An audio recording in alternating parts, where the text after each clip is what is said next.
Good evening. I hope everybody's doing well. I hope you're safe and staying out of trouble. Jimmy here in Chicago. And real quick, I got to bring up this migrant crisis in Chicago. It's killing me, man. The city that I love, the city that I bleed, has turned into a cesspool of immigrants, illegals, and migrants. I see these people everywhere I go. Dunkin' Donuts, gas station, car wash, restaurant, bar, casino, you name it, they're there, full force. They're out there in the elements, women, children, young boys with their signs, their coats, their hats, their gloves, their boots, panhandling. Now you got some of them are at the entrances of some of the hotels downtown. So imagine going to a hotel downtown Chicago and you got to walk through a herd of migrants to the lobby. Some of them are demanding to get in, and the rest of them are refusing to leave. We got migrants living in police stations, bruh, fire stations, Midway Airport, O'Hare Airport, bus and train terminals, CTA, buses and trains. They're all over the place like cockroaches. Now, most of these people are harmless. They're from Ecuador, Colombia, Venezuela, but some of them are very dangerous. Gangbangers, criminals, terrorists. They just caught 5 of them shoplifting in Oak Brook Mall. Then they caught another seven of them robbing Orland Park Mall. I can't help these people. But one thing I learned about migrants, if you pull out your phone or your camera, they don't like their photos taken. But enough with these people. Let's get into it. A lot of people have been asking me about the Last Supper photo. They're like, Jimmy, who are the men in this photo? Now, most of us know who these guys are. But we're going to go through it one by one. At the head of the table, you've got head of the Chicago outfit, Joey Aiuppa, Doves, Joey O'Brien. This guy goes back to the Al Capone gang, rose to the ranks of the Chicago outfit. And after Sam Giancana was killed in his kitchen cooking peppers and sausage, it was Aiuppa that took over the reins of the outfit. He ran it with an iron fist, fear. Lord knows how many men this guy has had clipped. My guess, well over 100. And according to Nick Calabrese testimony, right before he went to the can, he told Sam Carlisi and Joe Ferriola, I want them both knocked down. I don't care how you do it, referring to the Spilotro brothers, just do it, 1 and 2. He was so upset with Tony Spilotro, he was foaming at the mouth. Unfortunately for Aiuppa, he got indicted during the strawman case. That's where him, Angelo Petria, Joe Lombardo, Jack Cerrone, a couple guys from Kansas City and others got indicted for skimming millions of dollars from the mobbed-up hotel casinos in Vegas. Aiuppa did 10 years, came home in 1996, and the first thing he did, he raised the American-Italian flag at his mansion in Oak Brook. Love that. 1 year later, he died at the age of 89 years old. Aiuppa loved to golf, hunt, and fish. Most of the associates and made men called him the old man. But what I love is mob bosses across the whole country, New York, Philly, Detroit, had nothing but respect for Joey Aiuppa, Tony Arcardo, and the Chicago outfit. Fat Tony Salerno, was on tape at a social club, the Palma Boy, talking to Tony Ducks, saying, if you mess with the guys in Chicago, they'll bust your head with baseball bats, just to emphasize the Chicago outfit's reputation. Aiuppa was a legend, no doubt. There'll never be another leader like this man. Now, the guy next to him, Dominic DeBella. This is Tony Arcardo's brother, and he reminds me kind of like an Al Tornabini, the pizza man. he kept a very low-key, low profile. He flew under the radar. And according to Joey Lombardo, Joey said he's real skinny. He's frail. He had health issues. He was dying. So Joey calls this photo the going away party. It was a going away party for Dominic DeBella. Next to Dominic DeBella, you got Vince Salerno, big-time union guy. He oversaw all the gambling, loan sharking, prostitution, extortion going on Rush Street. He was Ross Perot's driver. He gave the green light to Cesar DeVarco to hit gambling lieutenant of Chinatown, Ken Ito.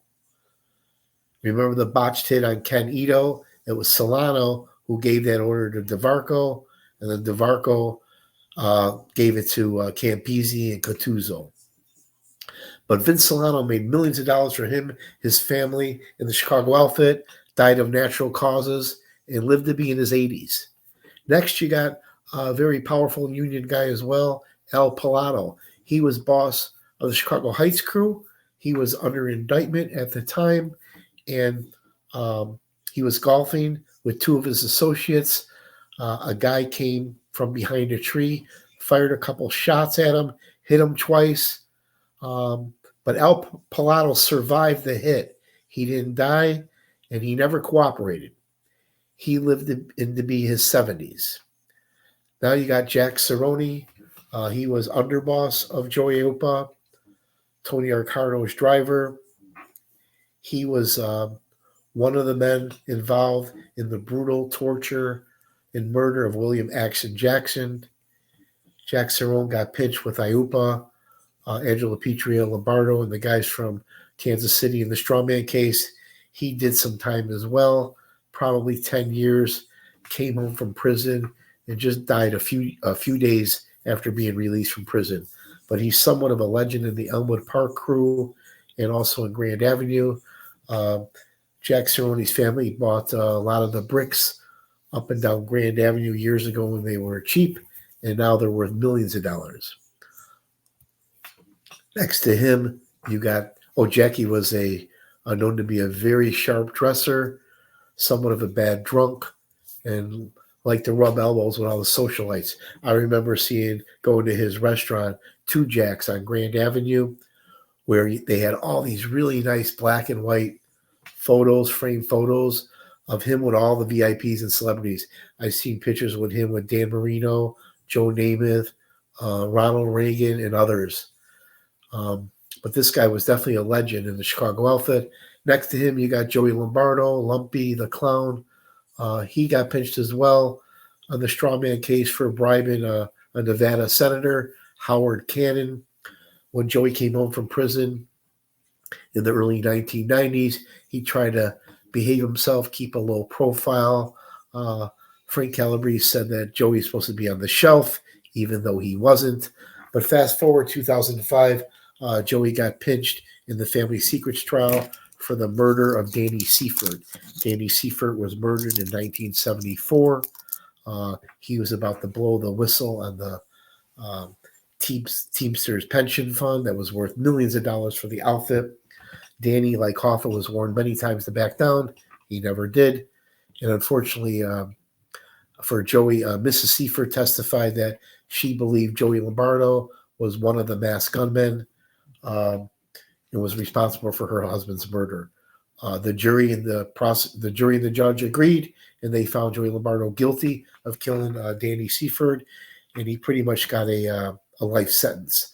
Dr. Pat Spilatro was the one that tipped off the FBI on Joey Lombardo's whereabouts. But seeing Joey take the stand in his own defense, I'll never forget it. They don't call him the clown for nothing. He had everybody in the courtroom laughing, even the judge at times. But when Mitch Mars asked him, Joey, what are you doing in the picture with some of the most powerful men in Chicago outfit? Joey said that he was at a wake and he had a taste for a nice roast beef sandwich.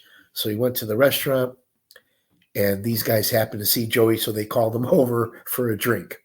Joey denied knowing most of the men in the photo.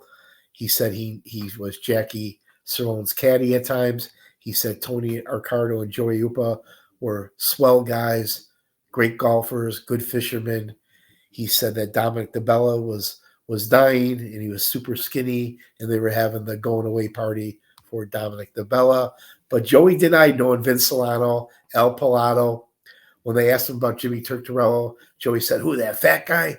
Everybody laughed. He denied knowing Cesar DeVarco. Mitch Mars said, "Joey, we have evidence that you and Caesar had a beef." He denied knowing Black Joe Amato as well. And Mitch Mars, was grilling on cross-examination. He said, "Let me get this straight. You, Joe Lombardo, boss of the Grand Avenue crew, just happened to be in the same restaurant as all the heavyweights in the Chicago outfit." Joey objected to him calling him boss of the crew. Judge Zagel told Joey, "You can't object. You got to let your lawyer object." Joey told the ladies and gentlemen of the jury that George Bush and Dick Cheney had the biggest crew. But Joey denied killing Danny Seifert. He denied being part of the Chicago outfit.